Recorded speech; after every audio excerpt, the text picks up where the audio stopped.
दोस्तों आज हमारा देश इंडस्ट्रियल प्रोडक्शन के मामले में आत्मनिर्भर बनने की राह पर चल पड़ा है। हालांकि इस लक्ष्य को पाना कोई सरल काम नहीं है, क्योंकि काफ़ी समय से हम अलग अलग देशों से ही इंपोर्ट की गई चीज़ों का इस्तेमाल करते हैं। हालांकि हमारे देश में भी ऐसे कई सारे ब्रांड्स हैं जिन्होंने विदेशों में अपना डंका बजाया है, और ऐसे ही कुछ ब्रांड्स की बात हम पहले भी 2 वीडियोज़ में कर चुके हैं, जिसमें Tata group, Peter England, Amul, land rover और पार्ले जी की तरह ही कुल 20 ब्रांड्स के बारे में मैंने आपको पहले ही बता दिया है। लेकिन आज फिर से मैं हाजिर हूँ 10 और कंपनीज को लेकर जो हैं तो भारतीय, लेकिन पूरे दुनिया के कई सारे देशों पर राज करते हैं। तो दोस्तों आज की हमारी लिस्ट में पहले नंबर पर है भारत के ही ऑटोमोबाइल मैन्युफैक्चरर अशोक लीलैंड। दरअसल यह भारत की दूसरी तो वहीं दुनिया की चौथी सबसे बड़ी कॉमर्शियल व्हीकल बनाने वाली कंपनी है, और अशोक लीलैंड खास करके बसों और ट्रकों के निर्माण के लिए जानी जाती है।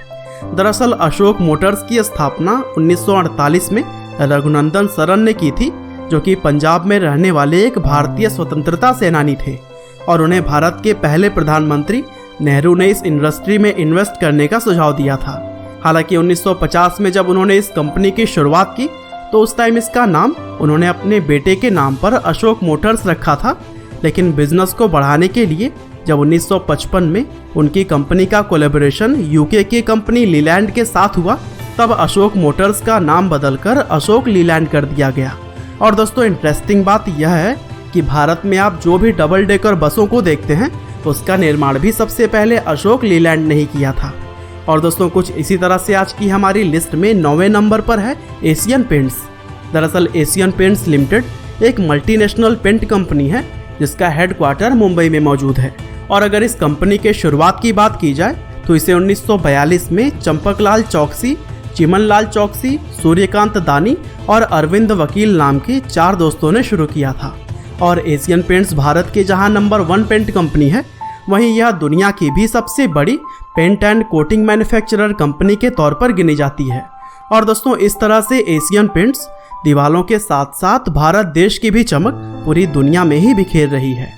और दोस्तों ऐसे ही आज की हमारी लिस्ट में 8वें नंबर पर है हल्दीराम्स। दरअसल हल्दीराम्स एक रेस्टोरेंट कंपनी है जिसे कि 1937 में गंगा विशन अग्रवाल ने एक नाश्ते के दुकान के तौर पर शुरू की थी, और फिर राजस्थान के शहर बीकानेर में मौजूद इस दुकान से वह काफ़ी तेजी से अपने आसपास के क्षेत्रों में फेमस होने लगे। और फिर कारोबार को बढ़ाने के लिए इसी नाम से उनके बेटे रामेश्वर लाल ने भी कोलकाता में दुकान शुरू की, और फिर यही नाम और दुकान हल्दीराम्स की सफलता की कहानी के लिए एक महत्वपूर्ण कदम साबित हुआ। और अब हल्दीराम्स के नमकीन, स्नैक्स, भारतीय मिठाइयाँ, पापड़, कुकीज़ और अचार जैसे बहुत सारे प्रोडक्ट्स पूरे दुनिया में ही पसंद किए जाते हैं, और यही वजह है कि 50 से भी ज़्यादा देशों में हल्दीराम के प्रोडक्ट्स को एक्सपोर्ट किया जाता है। और दोस्तों आज की हमारी लिस्ट में सिप्ला नाम की सबसे पुरानी फार्मास्यूटिकल कंपनी 7वें नंबर पर मौजूद है। दरअसल साल 1935 में डॉक्टर ख्वाजा अब्दुल हमीद ने इस कंपनी की शुरुआत की थी। हालांकि यह कंपनी पहले तो chemical industrial and pharmaceutical laboratories के नाम से जाना जाता था, लेकिन बाद में इसके नाम को शॉर्ट करके सिप्ला रख दिया गया। और फिर आगे चलकर इस कंपनी ने बहुत सारी ऐसी दवाइयाँ बनाई जो कि मानवता के हित में काफ़ी ज़्यादा काम आई। और 2 लाख से शुरू की गई इस कंपनी का आज के समय में रेवेन्यू 1700 करोड़ रुपए है। साथ ही यह भारत के अलावा भी दुनिया के कई सारे देशों में अपने बनाए हुए दवाइयों को एक्सपोर्ट करती है। और दोस्तों कुछ इसी तरह से रिलायंस इंडस्ट्रीज आज की हमारी लिस्ट में 6ठे नंबर पर है। दरअसल 1973 में धीरूभाई अंबानी जी के द्वारा शुरू की गई यह multinational company energy, petrochemical, textile, natural resources, retail और टेलीकम्युनिकेशन जैसे क्षेत्रों में काम करती है। और रिलायंस इंडस्ट्रीज लिमिटेड भारत की सबसे बड़ी कंपनी तो है ही, साथ ही 150 बिलियन US$ के मार्केट कैपिटल को क्रॉस करने वाली भी यह भारत की पहली कंपनी है। हालांकि अगर इस कंपनी को अच्छी तरीके से जानना है तो फिर एक सेपरेट वीडियो ही बनाना पड़ेगा, लेकिन फिलहाल यह जान लीजिए कि रिलायंस इंडस्ट्रीज कई सारे अलग अलग सेक्टर्स में आज भारत का नाम पूरी दुनिया में ही ऊंची की हुई है। और भारत के अंदर इंटरनेट की लहर दौड़ाने वाली कंपनी जियो को भी आप कैसे भूल सकते हैं। और दोस्तों कुछ इसी तरह से 16 नवंबर 1970 को शुरू की गई मारुति सुजुकी आज की हमारी लिस्ट में 5वें नंबर पर है। दरअसल शुरुआत में इस कंपनी का नाम Maruti technical services private limited था, जिसका काम कार बनाने के लिए डिज़ाइन क्रिएट करना, मैन्युफैक्चरिंग और असेंबली जैसे ही कई सारे अलग अलग थे। लेकिन जून 1971 में कंपनी एक्ट के तहत मारुति उद्योग लिमिटेड का गठन किया गया और फिर उस टाइम की पीएम इंदिरा गांधी के बेटे संजय गांधी इसके पहले मैनेजिंग डायरेक्टर बन गए। हालांकि 1971 में स्थापना के बाद से अगले कई सालों तक मारुति को अपनी पहली कार बनाने में सफलता नहीं मिल पाई और फिर 1977 तक तो यह बंद होने की कगार पर आ गई थी। लेकिन फिर आगे चलकर 1981 में सरकार ने इस कंपनी को अपने हाथों में ले लिया और फिर कंपनी को चलाने के लिए एक और पार्टनर की तलाश शुरू कर दी। और फिर यही वजह थी कि जापानीज कंपनी सुजुकी के साथ मारुति ने काम शुरू किया और फिर बन गया मारुति सुजुकी। और फिर इसके बाद 1983 में कंपनी की पहली कार मारुति 800 मार्केट में आई और यहाँ से कंपनी ने कभी भी पीछे मुड़कर नहीं देखा और मारुति सुजुकी आज के समय में 125 से भी ज़्यादा देशों में अपने कार्स को एक्सपोर्ट करती है। और दोस्तों कुछ इसी तरह से लिस्ट में हम आगे बढ़ें तो ब्रिटानिया इंडस्ट्रीज चौथे नंबर पर है।